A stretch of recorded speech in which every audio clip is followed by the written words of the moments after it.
मला आठवतंय 2014 साली जेव्हा आदरणीय फडणवीस साहेब जेव्हा पहिल्यांदा मुख्यमंत्री झाले त्यावेळेस मला त्यांच्या कार्यालयातून एक निरोप आला.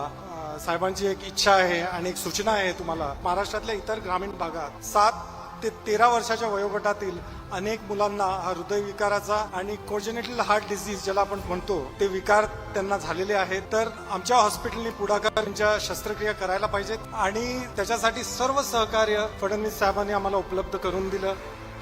तो दिवस मला आठवतोय कारण त्यांनी जातीने एवढं त्या गोष्टीकडे एवढं उपस्थित राहिले आणि जेव्हा त्या सगळ्या सर्जरीज झाल्या आणि अक्षरशः लहान मुलासारखे ते रडत होते आणि त्यांना ग्रॅटिट्यूड एक्सप्रेस केला. आणि मला वाटतं आयुष्यात हीच खरी आपली संपत्ती असते आणि त्याचंच एक ज्वलंत उदाहरण आहे. विजयजींनी सांगितलं की 2014 सालचा त्यांनी किस्सा सांगितला. मला आजही आठवतं, विजयजी मी सांगलीला गेलो तर एका ठिकाणी बॅनर घेऊन सगळी मुलं आई वडील उभे, हातामध्ये पुष्पगुच्छ आणि त्याच्यावर लिहिलं होतं धन्यवाद मुख्यमंत्री काका. मी गेलो त्यांच्याकडे, त्यावेळेस त्यांनी मला ती फुलं दिली आणि त्यांच्या आई वडिलांनी डोळ्यात अश्रू आणून सांगितलं की तुम्ही होतात म्हणून आमची मुलं जगली. हे जे काही हार्टचं ऑपरेशन करायचं होतं ते करण्याची आमची ऐपत नव्हती. धन्यवाद जरी मला मिळाले तरी त्या धन्यवादाचे मुख्य श्रेयकरी हे विजय पाटीलच होते, कारण त्यांना आम्ही विनंती केली आणि त्यांनी त्या ठिकाणी ते काम केलं.